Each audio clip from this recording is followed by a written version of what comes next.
আজকে আমি করব ইলিশ মাছের পাতুরি কলা পাতায়। প্রথমেই আমি মাছ নিয়ে নিয়েছি, ইলিশ মাছ ভালো করে ধুয়ে নুন হলুদ মাখিয়ে। এরপরে আমি নিয়ে নিয়েছি মশলাগুলো: সাদা সর্ষে, গোটা জিরে, সাদা পোস্ত, কালো সর্ষে আর নারকেল কুড়ানো আর খানিকটা কাঁচা লঙ্কা। আর নিয়ে নিয়েছি ভালো একটা সুন্দর দেখে কলা পাতা। এবার আমি এগুলোকে পেস্ট করে শুরু করছি মাছটা। এবার আমি কলা পাতাটাকে ভালো করে একটুখানি ছেঁকে নিচ্ছি। যেহেতু পাতুরি হবে তার জন্য কলা পাতাটাকে বেশ খানিকক্ষণ একটুখানি ছেঁকতে হবে। ঠিক এইভাবেই ছেঁকে নিতে হবে। একটা হাতে কাপড় নিয়ে এটাকে এইভাবে ছেঁকে নেবে। এক পিঠ হয়ে গেলে আবার উল্টো পিঠটাও ছেঁকে নেবে।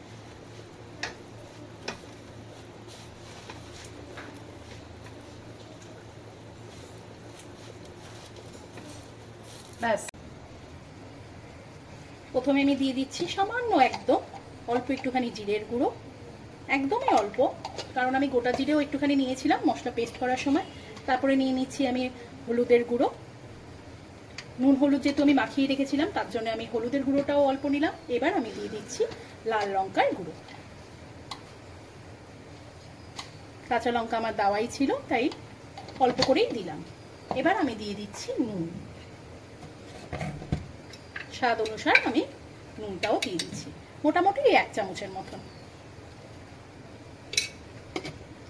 এরপরে আমি দিচ্ছি একদম সামান্য একটু মিষ্টি, মানে চিনির দানা। ব্যাস হয়ে গেল একদম। এবার হাতের সাহায্যে আমি সুন্দর করে এগুলোকে মাখিয়ে নেব। এটা একমাত্র হাতের সাহায্যেতেই মাখালেই খুব সুন্দর ভালো করে মিক্সড করে। ঠিক আছে, এখানে আমি ওর জন্যই চামচ ব্যবহার করছি না, আমি হাতের সাহায্যেতেই করছি।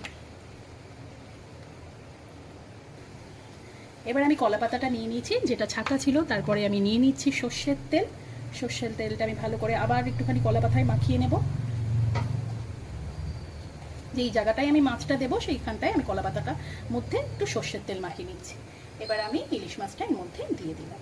তার সাথে আমি একখানা কাঁচা লঙ্কাও যেটা মাখিয়ে রেখেছিলাম দিয়ে দিচ্ছি এর মধ্যে। বেশ খানিকটা মশলাও দেব। পাতুরির এই মশলাটা দিয়েই ভাতটা পুরো খাওয়া হয়ে যায়, খুব ভালো হয়, দারুণ লাগে খেতে এটা। ব্যাস, এবার সুন্দর করে মোড়ানোটা বাকি। কলা পাতাটা যত ভালো করে ছেঁকবে তত ভালোভাবেই মোড়ানো যাবে, কোনো অসুবিধা হবে না। ব্যাস, এটাও আমার মোটামুটি রেডি। এবার আমি যেই ফ্রাইং প্যানটা বসিয়ে দিয়েছিলাম সেই ফ্রাইং প্যানটায় আমি একটু তেল দিয়ে দিচ্ছি।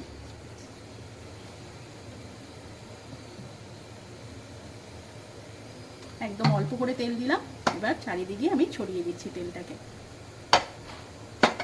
ব্যাস, তেলটা একটুখানি হালকা গরম হতেই আমি যে পাতুরিটা করে রেখেছিলাম সেটা দিয়ে দিচ্ছি। এবার একে একে আমি বানাবো, বানিয়ে একটার পর একটা আমি দিতে থাকবো। এটা একদম শেষেরটা আমি করছি ঠিক সেম ওয়েতে মুড়িয়ে নিচ্ছি।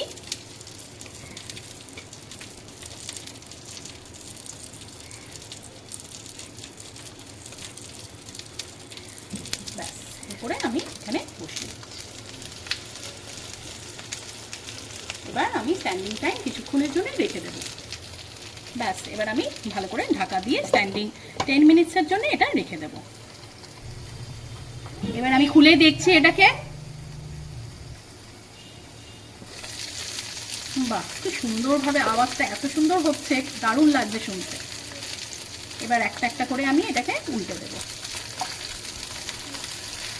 বুঝতেই পারছো কতটা ভালোভাবে হয়ে গেছে।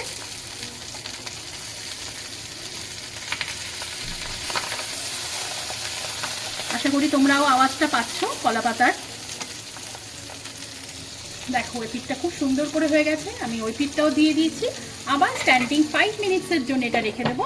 তারপরে আর খুলবো না, ওটা স্টিমটা এর মধ্যে থাকবে। ব্যাস, আমার পাতুরি রেডি টু সার্ভ। কিন্তু আমি এখন আর দেখাচ্ছি না, আমার মেয়ে স্কুল থেকে আসবে, তারপরেই আমি দেখাবো কতটা সুন্দর ভেতরে ভালোভাবে কুক হয়েছে আমার পাতুরি। ও আসলেই আমি দেখিয়ে দিচ্ছি ভাতের সাথে খাইয়ে। স্কুল থেকে মেয়ে চলে এসছে। এবার আমি কলা পাতার পাতুরিটা খুলবো, দেখি ভেতরে ইলিশ মাছটা কত সুন্দর হয়েছে। দেখ লাডু, তোর ফেভারিট। বাহ, তাড়াতাড়ি খোলো না বাবা।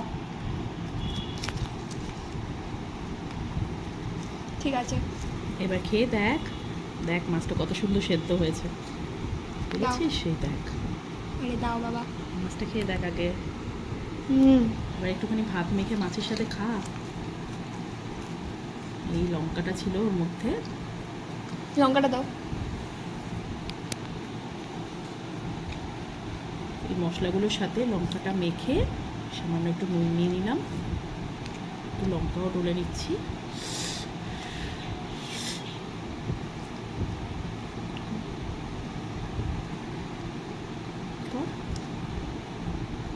কিছুটা মাছ ভেঙে নিয়েছি, এবার কাঁটাটাও বেছে নিলাম, মুখে দিয়ে দেখতো কেমন হয়েছে।